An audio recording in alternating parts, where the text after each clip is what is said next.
Okay, Ivano, first of all, I want to say just a huge thanks for taking part in this sales transformation podcast series, the Masterclass, as we call it, for those people who've completed the Master's project. So welcome to the Sales Transformation Podcast. Thank you so much, and thanks for inviting me. So, Ivano, just before we get started, I just wonder if, for the benefit of the listeners, you could just tell us a little bit about who you are and what kind of role you have, and then we can move into the detail of your project a bit later. Yeah. Okay. So, Ivano Fossati, I am Italian, and my role now is Chief Revenue Officer in a line of business inside SAP that is named Customer Experience. So, Customer Experience is the line of business in charge of emotions. Okay. While we normally say that the majority of the softwares do measure KPIs, so the key performance indicators, customer experience is in charge of the EPI, the emotional performance indicator. And, as a chief revenue officer, I'm in charge of revenue strategy, sales leadership, marketing alignment, customer success and retention, and all the cross-functional collaboration and growth initiatives inside my line of business. My role is at EMEA level, so it goes from Lapland down to South Africa. Oh, that's fantastic. So I'm sure we'll come back to sort of how your research project sort of integrates with your role a bit later on. But sounds like a pretty responsible role you've got, Ivano. Indeed. I'm sure there's a lot of scrutiny on your part of the business. Yeah, indeed. Yeah, there is. Brilliant. Okay, so let's get involved in the project. So I guess we need to start with maybe firstly the reason that you actually decided to do a master's program in the first instance. So what motivated you to embark in your busy life with lots of responsibilities on the master's journey? Well, the main reason was to improve myself as a person and, of course, as a leader. But as I normally say, someone else will judge about the leadership. I definitely feel now a better person. So I also collected a lot of very positive feedback from people who went through this path before me. And so I was very excited. At the beginning, I was a little bit, skeptical because of this, timing topic with the family, with work. But in reality, I really enjoyed a lot and it was worth every minute. And I really, really recommend this to everyone. Well, that's lovely for you to say. Thank you. Thank you so much, Ivano. Okay, let's get into the journey that you embarked upon. And I think when we start to look at the title of your project, I'm just going to read it out, which is Value-Based Selling in the Age of Innovation, moving beyond TCO to create competitive advantage. Now, what I love about the world of academia, Ivano, is that somehow one ends up creating fairly long sentences. And do you know something? I can never forget my own. But no, this is great. So it's obviously about value-based selling. You talk about innovation in your title. You mentioned this word TCO, total cost of ownership, and you talk about competitive advantage. Why was this so much of a concern for you as you embarked on the project? Well, my main concern has always been to remain relevant to our customers. And I have noticed that the concept of value as a benefit for our final customers has scope of improvement. Today we are in the cloud era, and it's not anymore about selling. Today it's about establishing long-term partnerships to co-create business together with our customers. So this is the main goal.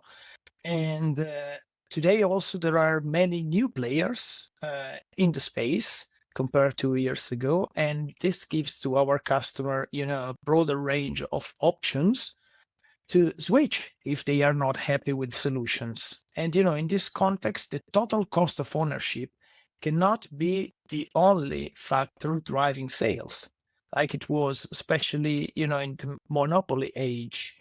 So my research really concentrates on shifting from this total cost of ownership mindset to what I call the TCI, so the total cost of innovation. Because if you express the value of innovation, then customers really follow you in this kind of co-creation.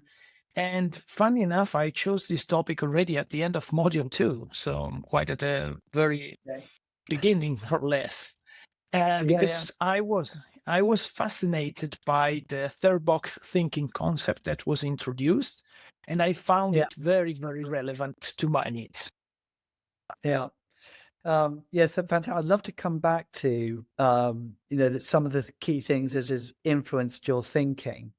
But you mentioned the word value, and one of the things that I sort of picked up in your research project was going right back to the definition of the word value, and you talked about joining the dots between the two definitions. I know, unless you've got your master's project close to hand, I have. you have. Okay, so could you just talk the listener through what what that word value means? Because I think that's quite intrinsic. It's quite integral to some of the research approaches that you then took. Yes, so I put two definitions. Now I'm going to read this one. The first one is the principle or standards of behaviors. Okay, so one's judgment of what is important in life. And this, came from my family, my experiences during my life. And the second definition is the regard that something is held to deserve, the importance, worth, or usefulness of something. And this is much more related to what we do to be valuable for someone else.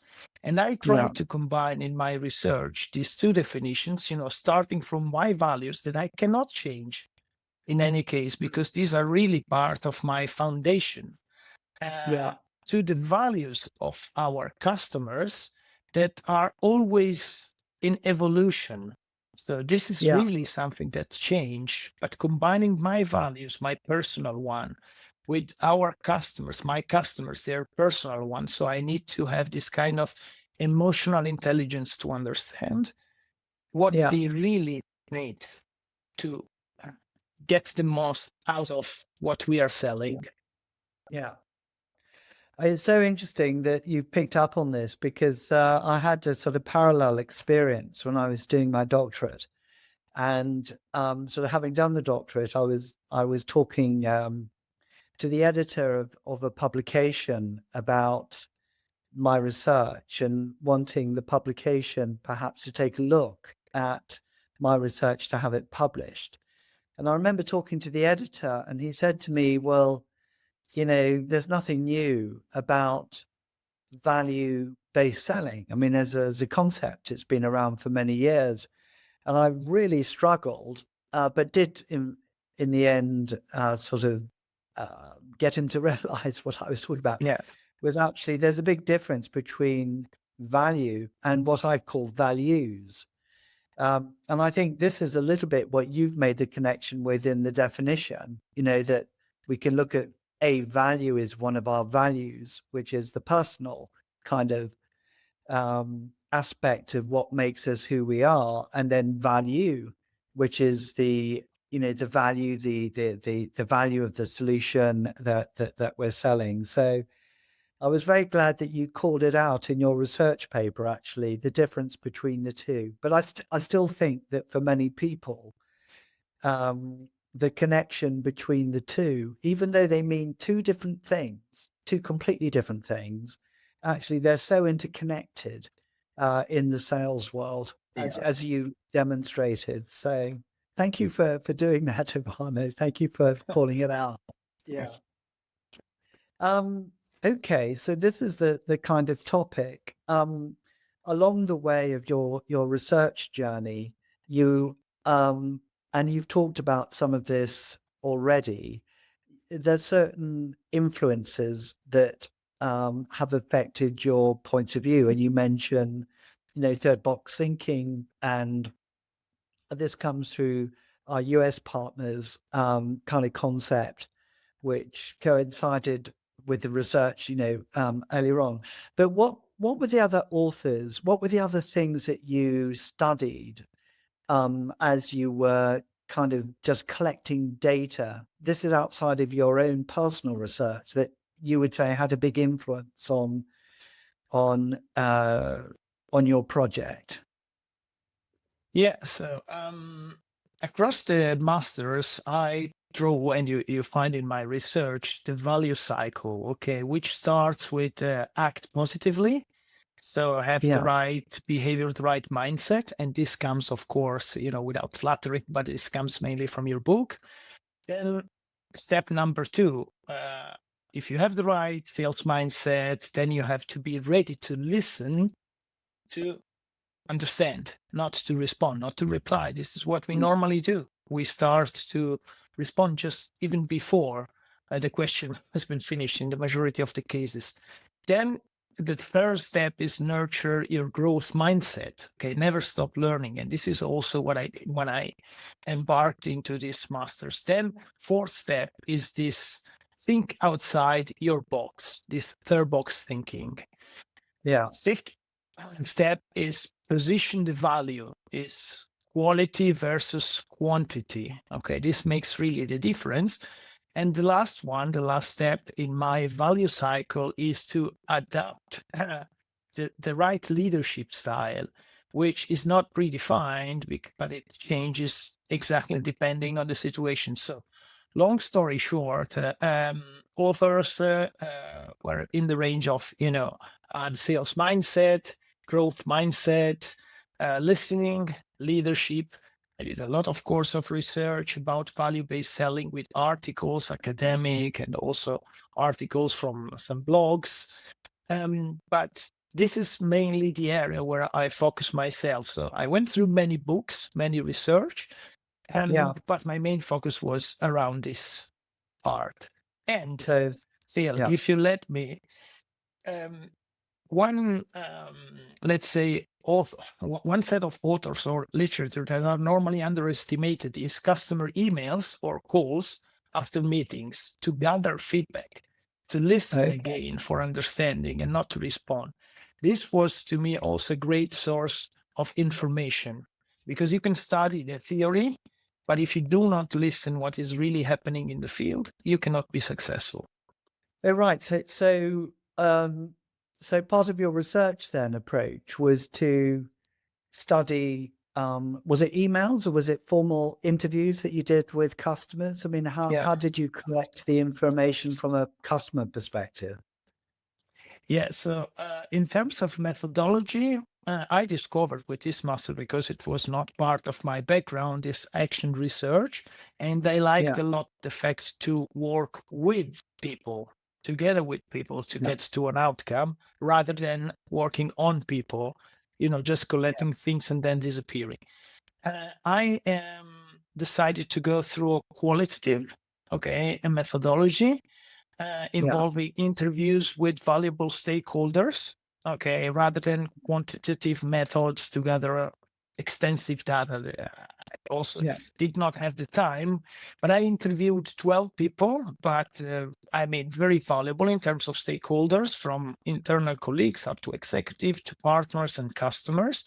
And I ran this in the majority of the cases in one-to-one, face-to-face. A few cases I ran through Teams.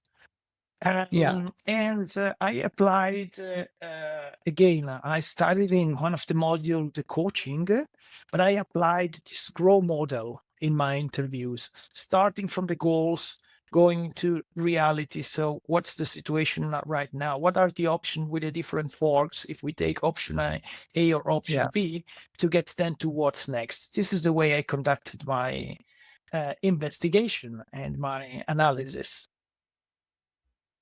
Okay, that's great. And can I ask, sort of generally, when you approached, customers, partners, and internal colleagues with this project, how did they respond to your request for them to participate in your master's project? I have to say that I was very positively surprised that they were all very, very collaborative and very, very interested in learning the topic because, as I said, I mean, there is a big shift, from TCO to TCI. So the topic is a topic of interest. And all of them, customers, partners, colleagues, they ask me, Ivano, can we get a copy of your final project to see the Okay. outcomes, especially because Yeah. we are really interested. So I had to send them this, but they were very interested. I simply told them the topic beforehand without giving any kind of guideline to avoid, Yeah. biases or any other kind of influence. And then we had very open discussions. Yeah. And as I said, I let them talk rather than me talking. Yeah. So coming back to the sort of title of your project, and what were you surprised at all, or to what extent were you, what did you learn from the interviews that you did that eventually helped shape your sort of final conclusions from the exercise? Because I think you raised some really interesting points in your project about even understanding the word of TCO versus TOI and so on. So yeah, please, share some of the, the things that maybe surprised you and you learned from. Yeah, well, well, first of all, the TCO is not evil. Okay, so we have to take definitely into consideration the TCO because it is important for many customers because I mean there's a financial component behind every company. So the TCO is not really evil. So we don't have to forget about it.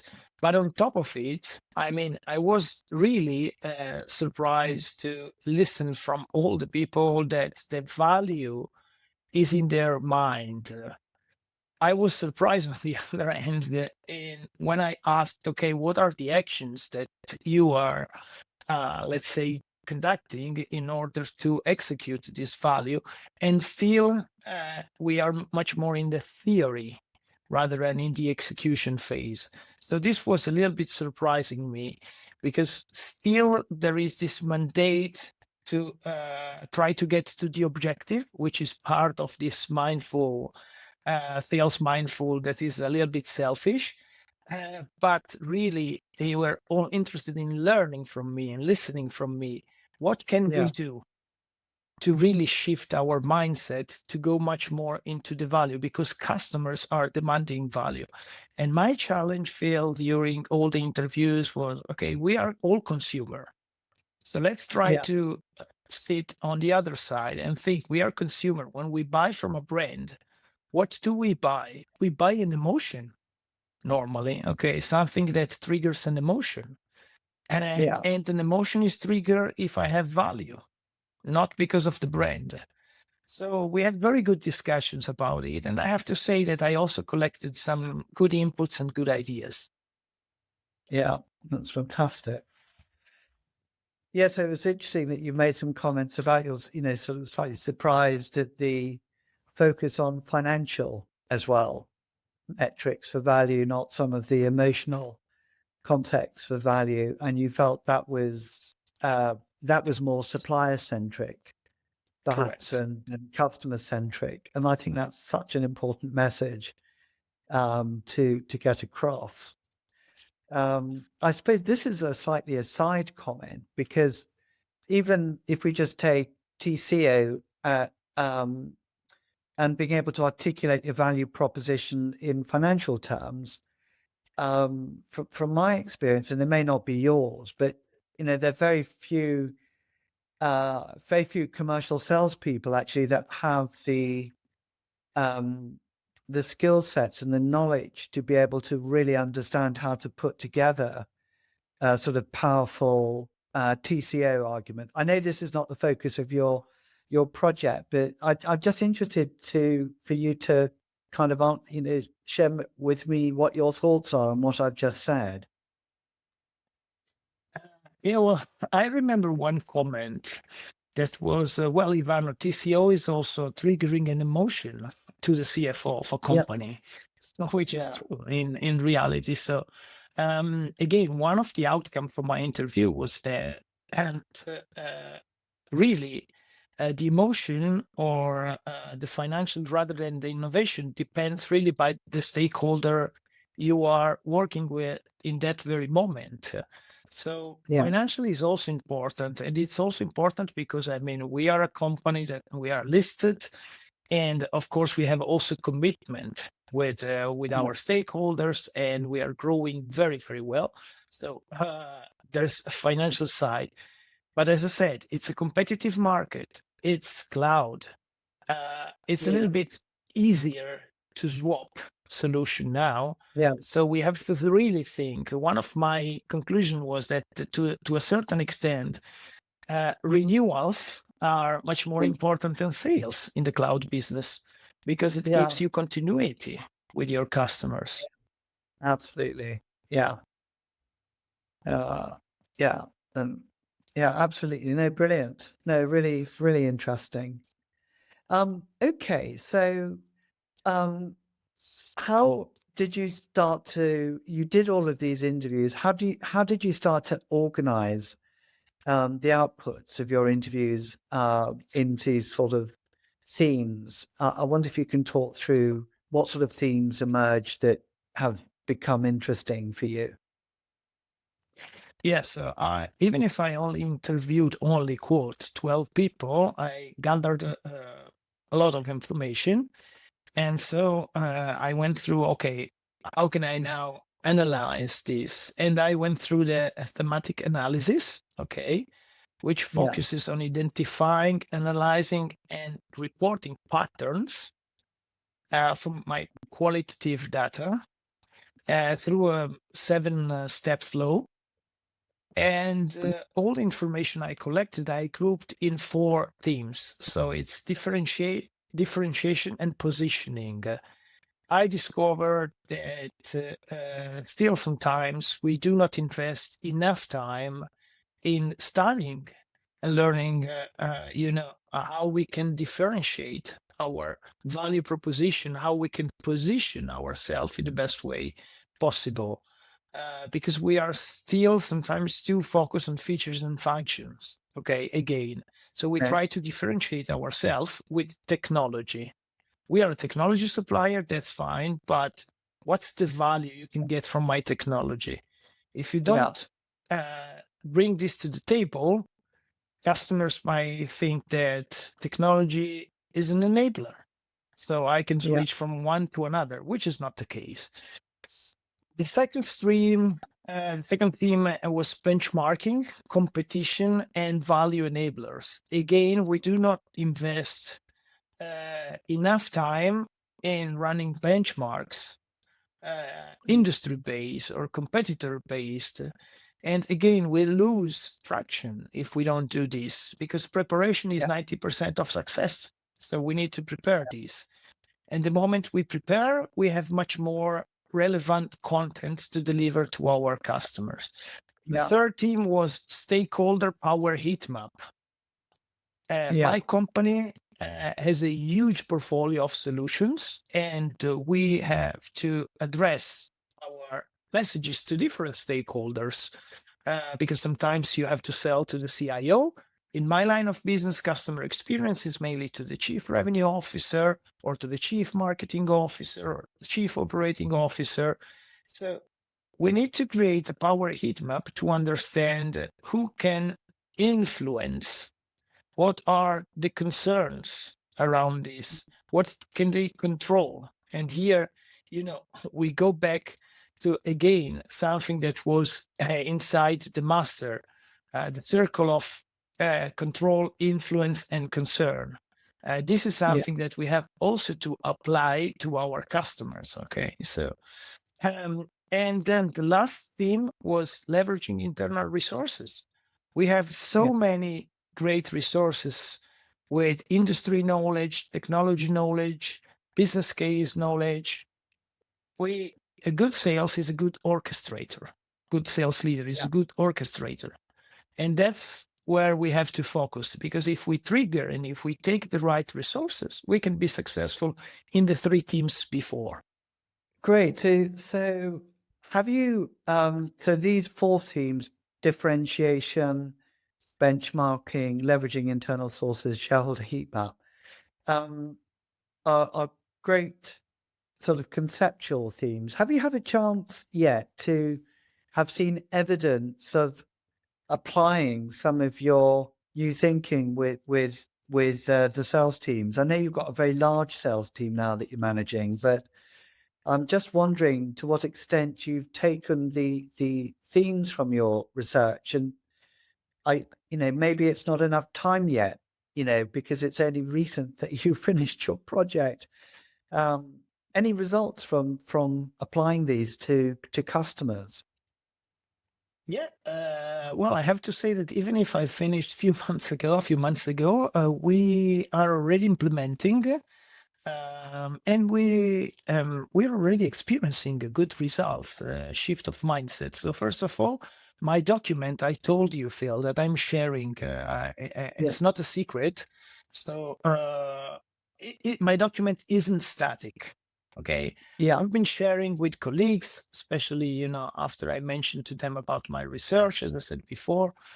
And I already had 5 sessions where I explained to extended team my investigation, the outcomes, and asked them to come up with new ideas so we can keep the document alive and dynamic, not written in the stones.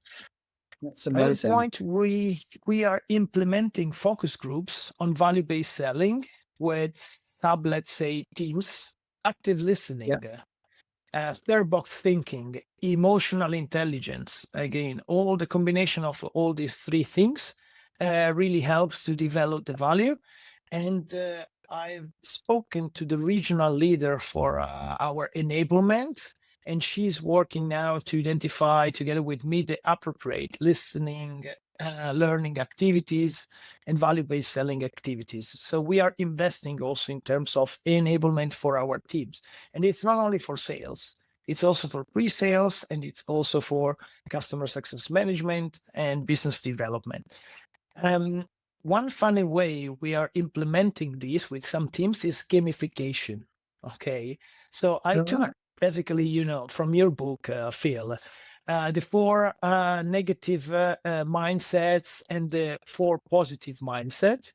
And we printed it on a card and we call it, the sales mindset bingo. So especially when we do the preparation, of course, not in front of a customer, but when we do the preparation and we introduced a lot of role play, we mark the good or bad behaviors. And at the end of the meeting, we can identify who won the bingo, hopefully in the positive and not in the negative one. And then you can, we can have some fun. That's also an important way to introduce and to teach these notions in a gamification way. Role play, we introduced role play. This was another conclusion. So try to put yourself in someone else's shoes and challenge. Challenge like you are the customer. And last but not least, we put a lot of effort in support from artificial intelligence. We have now this technology. This came a little bit after my conclusion, but I discovered a way to create a script where we can gather information, about customers, not about our solution. This we know, but sometimes, to prepare a good meeting with a customer, you have to spend a lot of time investigating and finding a lot of papers. AI is helping us to highlight the pain points so we can define then our strategy there. So we are moving from a tactical approach to a more strategic one.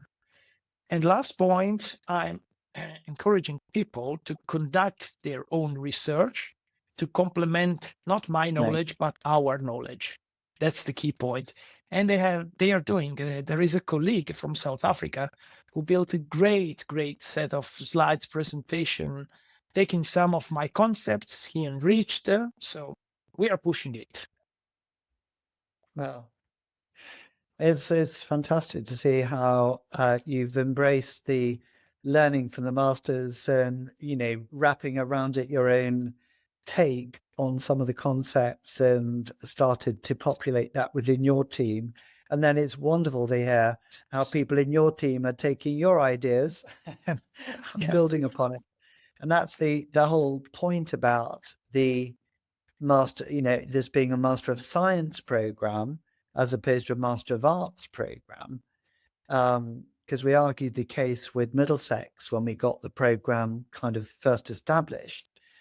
Should it be an MSc or should it be an MA? And we argued that this was a science, a body of knowledge that people could then build upon and add to. It was not like just sort of doing discrete one-off projects. Yeah. And it's just fantastic to see how you've done that within your team. Can I just ask how your team members are reacting to this? Because some of the concepts are fairly academic and probably not traditional in the SAP kind of environment in which you're working. How have you found it? How have you, in inverted commas, sold the idea, to your team so this will be a good thing for them to do? It is. I mean, as I said, my line of business, customer experience, that is part, of our business suite. It's all about customers. So value is definitely one of the key points, and we have to differentiate ourselves also compared to competitors. So it's very appreciated. And the team is asking, as I said, I've run already 5 sessions. They are dropping me emails after I share my final projects. They are coming back with comments, feedbacks, additional ideas that I said, oh, I should have thought about this during my final thesis. So I have to say that it is very well accepted and appreciated. Of course, it's not something you can do from one day to another, but I'm happy with the results we are working on. And even our leaders, senior leader and executive, they are pushing more and more the fact that value-based is where we have to focus. Yeah. That's great. But I'm sure even as you raised an interesting point about upward sponsorship as well, is that, again, to what extent have you felt you had to explain the concepts to the people that you report into in order to get them to fully understand what you've been doing? I had full collaboration and cooperation, even from people with a very busy agenda, because the topic is a topic of interest. So it was not, let's do this because we know Ivano, but it's because, the topic is really a topic where we want to go through. I shared my final project. I collected some good feedback, good, not in terms of, for me, but about the fact that it is useful and we can develop. So fully again, SAP has changed a lot in the past years, and now the leadership is a team very, very open to embrace this shift, this transformation. Yeah, that's fantastic. Okay, well, I mean, it's been really interesting to sort of hear you share your kind of story. Do you have a what next? I think you've already started speaking about some of the actions that are already happening in your teams, but what is the what next? Do you have any personal what next thoughts that are in your mind, Ivano? Well, I want to continue my investigation, in this topic. So, as I said, it's not that I wrote the project and it's finished. So, I'm always reading new things. As I said, when I discovered this script about how to leveraging AI in supporting value-based selling, for me, was another injection of enthusiasm. So that's one point. The second, we are really investing a lot, starting from me, in really listening, visiting customer, listening, because one of my conclusions is that there is a shift of mindset needed in the company, but there is a shift of mindset needed also at the customer's point of view. And we have to Right. help our customers because they sometimes do not really understand their true needs. There is an issue with trust and credibility. They see some solution rigid. So we have to help them also to better understand our value proposition. And it's not only on our shoulder, it's also on their shoulder. So these are the main what's next from my growth that I'm doing. Yeah. Because you do refer to the coaching framework, Exactly. in your research. And it's so interesting that you would sort of include, coaching the customer through the journey. And I remember one of your predecessors at SAP, actually, who works in this part of the world in Singapore, where I'm conducting this interview, actually sort of used coaching as a sales methodology, as a way of engaging with customers. And it sort of lends itself also to this idea of co-creation. Sort of how do we get innovation sort of coming into the conversations with customers, which could then lead on to value-based selling, which you've talked about. And so I love the way you brought together these themes. Sorry, Ivano. If you leverage on coaching, the grow methodology or any other, but on coaching, so you let them talk, you are forced to listen. And you don't talk about features and functions and how nice is your solution compared to other. You listen to their real pain points, you challenge them, and you go exactly through this. What's the objective? Where are we now? What are the possible options? Okay, what's next? So let's meet up in a week, a month. So you define a plan. So I found it very useful. Yeah. Yeah. I mean, one of the, if you're looking at what for you have been some of the key sort of personal takeaways from the journey that you've been on over the master's program, not just about your final project, but just generally, what would you say were some of the key takeaways from your experience of doing the master's program? As I said, I changed, some of my behavior. And I think to be a better person, in terms of leadership, I let other people to judge about this. But to me, it was, first of all, the fact to touch these topics, this transformation, and to go through some tools to highlight the fact that transformation or change is not a threat, but it is an opportunity. And being able to discuss this with the teachers, but especially with colleagues from all over the world, because in my cohort, we had people from Europe, but also from Australia, Philippines, Thailand, Indonesia. So it was really great to learn different angles for the same maybe challenge that we see and how different people tackle this using the tools that we learned during the path. So to me, it was very good also in learning different cultures and again, listening. That was for me the main learn. Yeah. It's interesting you should say that. And I think your cohort, which came through the pandemic period as well, Ivano, wasn't it? It meant that you didn't have the same opportunity to, sort of physically get together in a face-to-face situation.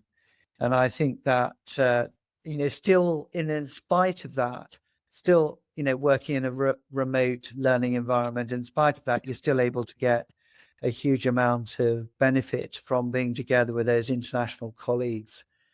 Yeah, and it was fantastic, wasn't it, at graduation to Yeah. see so many of you coming together. Was it the first time, probably, apart from coaching, the coaching module? Yeah, Yeah, with some of them was the first time, but it was like, we knew each other for years, like their best friend. And we all said right. that regardless our future, Yeah, or the fact that the masters have finished now, but we have this connection that will stay for life. yeah. And No, it yeah, is really great, great yeah, bunch of individuals, very professional. So, and yeah, now we yeah. have friends all over the world. That's another very important aspect. Yeah. Yeah. Well, I think you've set a great example. I mean, I think when you start, since you started the master's program, you've been promoted, haven't you, into your current position? And I remember getting that email from you, I think earlier this year, or was it the Yeah. end of last year? Just saying, just talking to us about the promotion, which is a huge step, step up. But so congratulations for that, Ivano. It's so lovely to hear. But I think that people often say that one of the biggest barriers to this kind of journey is the time it takes. And in order to embark on the masters, you need, of course, support from your work colleagues, to sponsor the program. I think it's amazing that SAP is providing the opportunity for people to do the masters. But actually, it's also family, isn't it? It's It is. having, an understanding wife and family and their role. And for us at graduation, just coming back to the graduation point, is actually fantastic. Not just to celebrate the success with you, but also with the family that you had there. So it's very nice meeting your family at the ceremony as well, Ivano. We really Thank you. appreciate it. Yeah. Okay. Well, I think that brings us to the end. I don't know if there's any question I haven't asked you, Ivano, that you think is still relevant around the project you did. Any sort of key learnings, or do you feel as though we've covered, the learning journey pretty well? Yeah, I think we covered quite an That's exhaustive. fantastic. Yeah. Well, Well, on that note, I think we could call it a day. Thank you so much. I'm sure we'll be in contact again, Ivano. And I'm really interested to hear more about the ongoing research that you're doing with your team, and hope we can reconnect on that point to find out more about your kind of future learnings as well. yeah, I will share the evolution of the document, of course. Yeah. Yeah, brilliant.